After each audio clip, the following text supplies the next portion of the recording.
Dan sampai sekarang juga bahwa keberadaan pemerintah desa itu memang secara undang-undang belum diakui, karena tagline kami revisi ini adalah merebut kedaulatan desa. Jadi 6 tahun itu dirasa masih inilah ya, untuk satu periode itu. Kalau menurut saya tidak instan seperti itu, tidak ada aji mumpung ketika ada pemilu menyinggung rasa teman-temanku, ya akhirnya begitu mudah teman-teman itu untuk bergerak, dan ya seperti kemarin itu tanpa dikomando ya akan saling seperti itu. Assalamualaikum warahmatullahi wabarakatuh. Senang sekali saya Afif Rifai hadir kembali di hadapan Anda di podcast ya Fajar Cirebon TV, dan kesempatan kali ini saya hadirkan ada Sekretaris Forum Komunikasi Kuwu Cirebon atau FKKC ya, yaitu Pak Kuswanto, biasa dipanggil dengan Kang Anto. Apa kabarnya Kang Anto? Assalamualaikum. Waalaikumsalam. Sehat Kang Anto? Alhamdulillah Mas Afif. Mas Afif sehat? Alhamdulillah sehat Kang Anto ya. Saya langsung ke Kang Anto nih. Kang Anto, Siap. ini tentang Undang-Undang nomor 4 ya. Nomor 6. Nomor 6. Di tahun 2014, yaitu ada revisi beberapa waktu yang lalu, kemudian ada amandemen lah ya. Amandemen. Nah, di situ kemudian jabatan Kuwu yang tadinya di Kabupaten Cirebon itu 6 tahun, sekarang ditambah 2 tahun jadi 8 tahun. Pendapat Anda, Kang Anto, sebagai Sekretaris Forum Komunikasi Kuwu Cirebon. Silakan, Kang Anto. Terima kasih kesempatannya Mas Afif. Izin sebenarnya sih lebih tepatnya perubahan lah. Perubahan ya. Kalau amandemen kan mungkin iya, ke Undang-Undang Dasar. Undang-Undang Dasar ya. Jadi memang sampai dengan hari ini proses perubahan itu sudah bergulir, walaupun masih nunggu tinggal paripurna DPR RI. Tapi secara Tinggal paripurna berarti. tinggal paripurna. Tapi secara substansi itu sudah final, karena sudah ada pembahasan pemerintah dengan DPR RI melalui Balik, dan itu sudah disepakati. Nah, cuman karena pada saat terakhir itu tidak memungkinkan untuk langsung diparipurnakan, karena menurutnya tatib itu harus minimal 7 hari, seminggu itu harus ada jeda, dan itu di masa akhir. Jadi itu belum bisa diparipurnakan, dan kami berharap di masa sidang sekarang ini bisa diparipurnakan. Cuman terkait dengan masa jabatan ini memang kami berproses cukup lama sebenarnya Mas Afif. Lebih dari 2 tahun. Kami mencoba berkonsep itu dari 2021 sampai dengan akhirnya alhamdulillah di 23 kemarin. 24 kita sudah masuk dengan tahapan yang lumayan baik, walaupun tidak sepenuhnya apa yang kami harapkan itu terpenuhi. Bahwa Undang-Undang nomor 6 ini lahir di 2014 yang menaungi tentang desa, karena sebelumnya desa sebelum ada Undang-Undang 6 nomor 2014 ini ya adalah hanya entitas masyarakat saja, komunitas masyarakat, dan itu belum diakui sebagai bagian dari pemerintahan. Dan sampai sekarang juga bahwa keberadaan pemerintah desa itu memang secara undang-undang belum diakui, karena dalam nomenklaturnya hanya pemerintah pusat dan daerah, desa itu belum. Dan termasuk aparatur di dalamnya, saya selaku Kuwu, perangkat desa, sampai dengan hari ini belum ada kejelasan status kami ini apa. Kami dipaksakan untuk mengikuti beberapa aturan yang memang harusnya bukan untuk kami. Contoh ada aturan aparatur kami masuk ke Kementerian Dalam Negeri. Kalau untuk program, untuk program kita harus ke Kementerian Desa. Nah, nanti keuangannya kita harus mengikuti ke keuangan. Iya. Jadi dengan dasar itu kami sebenarnya sih tagline kami revisi ini adalah merebut kedaulatan desa.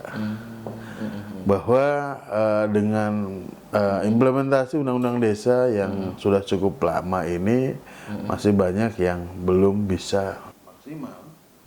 Antara lain hak-hak desa ini belum bisa dimaksimalkan. Contoh di luar gembar-gembor bahwa desa mendapatkan dana 1 miliar. Ya, per tahun itu kan dana Per tahun, dana desa 1 miliar. Kang Anto, betul. Tapi kenyataannya itu hanya dana di desa, dan karena semua kebijakannya itu ada di pemerintah pusat. Desa itu tidak memiliki kewenangan untuk bagaimana menggunakan dana tersebut. Penggunaannya masih diatur oleh PMK, oleh peraturan Menteri Desa yang harus ini, dan kami juga merasa tidak bisa maksimal. Contoh, jabatan kami selaku jabatan politik yang dipilih langsung oleh masyarakat, kami punya visi misi yang kami tawarkan sebelum waktu masa kampanye, lalu kami menyusun dalam program kerja. Ketika definitif kami membuat RPJMD untuk menuangkan program kerja selama 6 tahun itu. Tapi kenyataannya kami tidak bisa melaksanakannya karena keterbatasan kewenangan yang sampai dengan hari ini masih banyak diambil alih oleh pemerintah pusat, termasuk dengan polarisasi pasca pemilihan kubu. Nah, itu karena bersentuhan langsung dengan masyarakat itu ya. Dinamikanya sangat keras karena semua sangat terlihat, Mas Habib. Semua terlihat. Jadi efektivitas pemerintahan desa itu tidak serta-merta berjalan. Saya sendiri, saya termasuk dari salah satu dari 412 kubu, mungkin hampir sama di Sekabupaten itu ya? se-Indonesia lah permasalahan itu. Saya baru efektif bisa berjalan pemerintahan itu di tahun keempat. Polarisasi, perbedaan di masyarakat, ini kubu A, kubu B. Nah, sinergitas untuk membangun di desa itu ya baru muncul di tahun keempat. Jadi 6 tahun itu dirasa masih inilah ya, untuk satu periode itu ya. Kalau secara ini tidak akan pernah cukup lah kita manusia, Mas Habib. Tapi kami berpikir juga secara, bukan hanya secara kami sebagai kepala desa. Makanya revisi kedua Undang-Undang 6 nomor 2014 ini kami menyusun kajian akademisnya. Secara akademisi kami minta kita buat termasuk kajian secara jurisprudensi, sesuatu yang memang pernah terjadi, fakta-fakta di lapangan. Termasuk juga bagaimana kami mencoba supaya pemerintah desa itu lebih efektif. Karena sekarang itu pemerintah menuntut aparatur desa, pemerintah desa ini sedemikian besar harapannya. Seluruh permasalahan itu desa ya? Desa. Jadi boleh dibilang adalah desa ini tulang punggung ya, ujung tombak lah ya. Ya. Karena sebenarnya kalau mau jujur Mas Habib bahwa desa adalah lokus pembangunan. Pemerintah itu punya program ya semua ke desa. Ya. Nah, ketika desa tidak pernah diperhatikan ya mau seperti apa? Oke. Kang Anto, ini ada yang bocoran halus ya. Ada yang menyebut bahwa adanya revisi ya Undang-Undang nomor 6 tahun 2014 itu kemudian di dalamnya mengatur tentang masa jabatan kubu yang 6 tahun itu kemudian ditambah 2 tahun. Ini merupakan boleh dibilang ini adalah juga keputusan politik karena waktu itu kan jelang 2024, ada yang bilang begitu, jelang Pilpres gitu, ada yang bilang juga begitu. Kang Anto? Ya sah-sah saja ketika orang menyimpulkan seperti apa ya Mas Habib. Tapi saya selaku orang yang ikut serta dalam proses itu, ya memang tidak seperti itu. Kami berproses sudah cukup lama. Nah bahkan boleh dicek bahwa yang memasukkan revisi Undang-Undang 6/2014 itu adalah DPD ke DPR RI atas usulan DPD RI tahun perwakilan daerah ya. Iya, tahun 2019. Lalu kami santer menggalakkan itu untuk menekan masuk ke prolegnas prioritas itu dimulai di tahun 2021. Lalu di tahun 2023 masuk prolegnas 22 masuk di prolegnas prioritas untuk diinikan di tahun 2023. Dan di tahun 2023 ternyata tidak sudah masuk di prolegnas prioritas, tapi pembahasannya belum selesai karena ada beberapa hal yang terganjal. Jadi kalau menurut saya tidak instan seperti itu, tidak ada aji mumpung ketika ada pemilu. Dan tidak ada tawar-menawar. Kalau berbicara tawar-menawar, politik. Sok, 2 tahun ditambah nanti saya memenangkan calon si A, capresnya, atau si B, atau si C. nggak ada. Cuman ketika orang mengait-ngaitkan dengan berlogika ya, bisa saja yang namanya berlogika, berasumsi ya sah-sah saja. Oke. Tapi kami pastikan bahwa proses itu pure. Kami berproses dari awal, istilahnya kami mencoba sesuai dengan tahapan. Kami memperjuangkan apa yang menjadi keinginan kami, harapan kami di DPR RI, dan itu pun tidak instan sekaligus nongol. Bahkan sampai sekarang pun belum diparipurnakan. Berarti kan ketika contoh ini ada dikaitkan dengan Pilpres. Nah, ini kan sangat berbeda antara Pilpres dengan revisi undang-undang, revisinya dan ini di DPR RI. Nah, Pilpres di luar itu gitu kan. Kalau hanya kaitannya dengan satu dua partai, buktinya semua berjalan. Dan toh yang memilih kan bukan kepala desa saja gitu kan. Oke, Kang Anto, ini beberapa hari yang lalu, minggu kemarin ya, sahabat-sahabat Kang Anto di wilayah timur Kabupaten Cirebon ya, desa-desa maupun yang mungkin kuwu-kuwunya juga ya,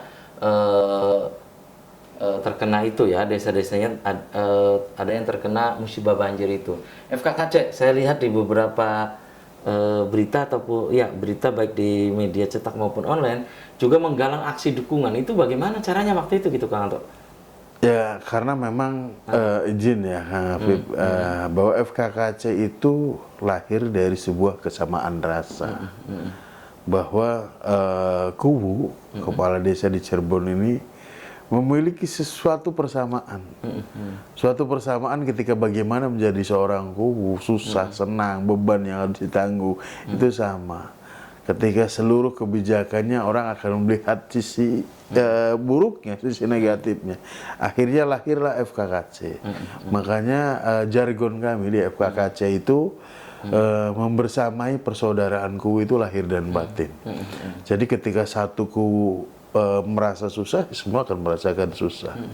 Jadi ya natural begitu saja ketika ada salah satu bagian dari kami merasa di wilayah timur ya, Kabupaten Cirebon, itu tanpa koordinator, tanpa ini terketuk lagi gitu, terketuk hatinya hanya ya? iya.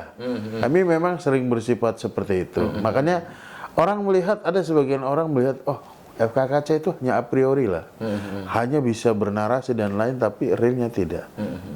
Tapi jangan macam-macam dengan FKKC. Ketika rasanya tersentuh, itu akan beda.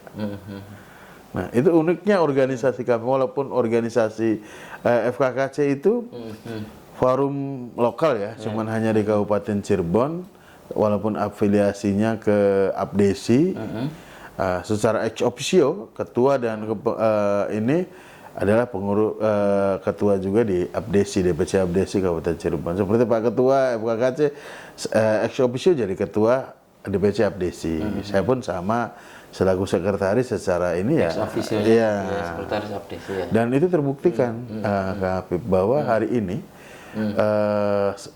organisasi desa di Indonesia itu mengakui bahwa sekarang motor pergerakan revisi undang-undang desa itu dari FKKC. Dengan membawa forum lokalnya.